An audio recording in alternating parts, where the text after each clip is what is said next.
Tout avait commencé par un imperceptible picotement. L'effleurement d'une poussière ou d'un cil égaré, peut-être, que ta main avait balayé instinctivement. Le chatouillement s'était ensuite converti en fine escarbille. À peine une douce chaleur animée d'une légère pulsation.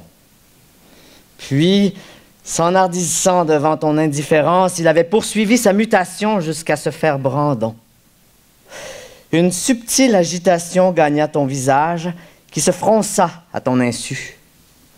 Ton majeur se tendit et machinalement se mit à palper, tâtonner, puis tripatouiller la zone ignée. L'échaudure finit par entamer ta concentration et alerter tes sens. Ton index fut envoyé en mission exploratoire, un toucher cette fois pleinement conscient et un brin honteux. Oh, saleté!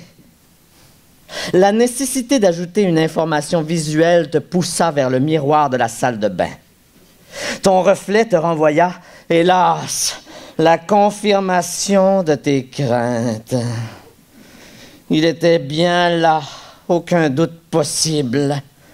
Toute sa rutilance, insolent, bombé, presque fier, il te narguait, indompté, sauvage. Le reste de ton visage n'existait plus. On ne voyait plus que lui. Lui, ce Pinatubo qui colorait et déformait ta lippe meurtrie. Une telle éruption commandait une action musclée. Il fallait agir en toute célérité. Tu farfouillas dans ton armoire à pharmacie.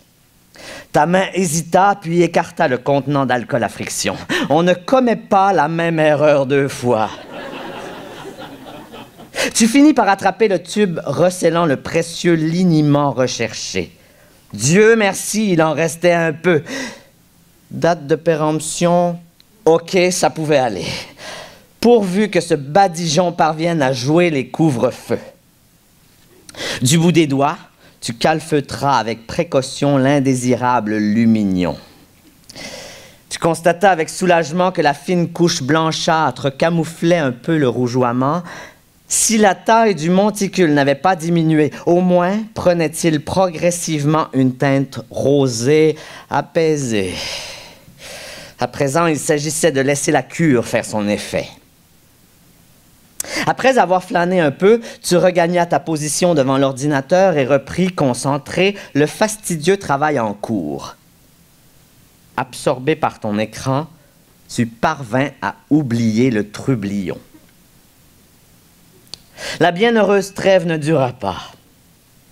Sans que tu y prêtes attention, l'apex de ta langue alla à la rencontre de cette langue de feu, la cajolant, la alléchant, y farfouillant. S'y ajouta bientôt le mordillement, une sorte d'auto-French kiss au goût de flegme et de sang. Alerté par la douleur qui commençait à irradier jusqu'à ton nez, tu te levas, retourna à la salle de bain et te posta devant la glace. Et tu découvris, effaré, le progrès de l'infâme bouton. Ton arc de Cupidon avait pris des allures de feu de circulation. Presque rêveur, tu examinas l'épidermique coruscation perchée sur ta lèvre supérieure. C'est qu'il y avait, il faut bien l'admettre, quelque chose d'obnubilant dans cette protubérance. Un tison dans ta toison. Un brasier carmin que les poils drus de ta moustache parvenaient mal à dissimuler. Sans même y penser, tu te mis à fredonner « En pleine nuit, une sirène, appelle au feu tous les pompiers. Ah, ta gueule, Sacha Distel, t'admonestas-tu aussitôt. » Rebelote. Tu repartis en quête d'une pharmacopée. Tiens, il te restait un de ces timbres médicamentés, oublié ici par une ancienne amoureuse. Tu l'appliquas de ton mieux, en dépit de ta pilosité. Pour faire bonne mesure, et aussi parce que tu te sentais vaguement fiévreux, tu avalas un cachet d'ibuprofène. Avec cette double parade, tu espérais contenir enfin la conflagration. De toute façon, tu n'avais guère d'autre option. Tu t'arrachas à ton fascinant reflet et, soupirant, tu retournas à ta table de travail.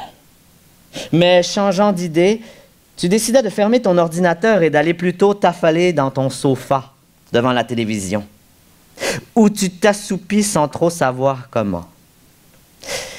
Et où tu t'éveillas en sursaut après un temps indéfini dans la lumière grise et morne d'une heure incertaine.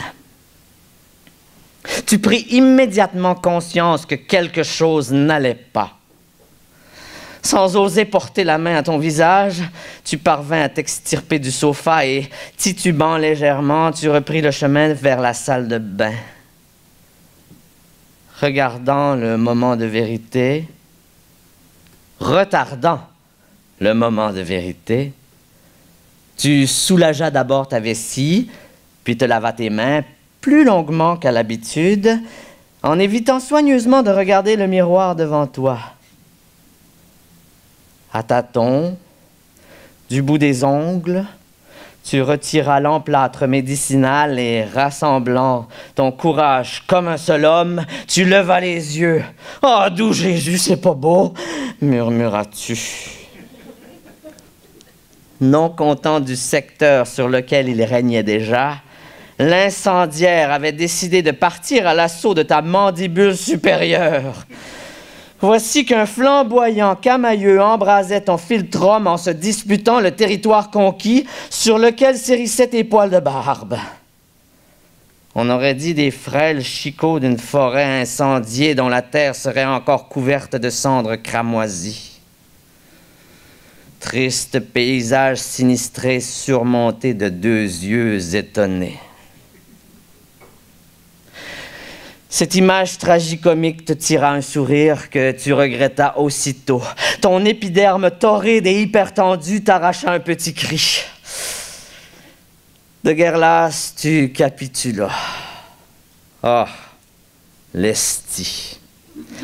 Qu'il me consume, tant pis. Ce n'est apparemment pas aujourd'hui que l'homme parviendrait à domestiquer le feu sauvage.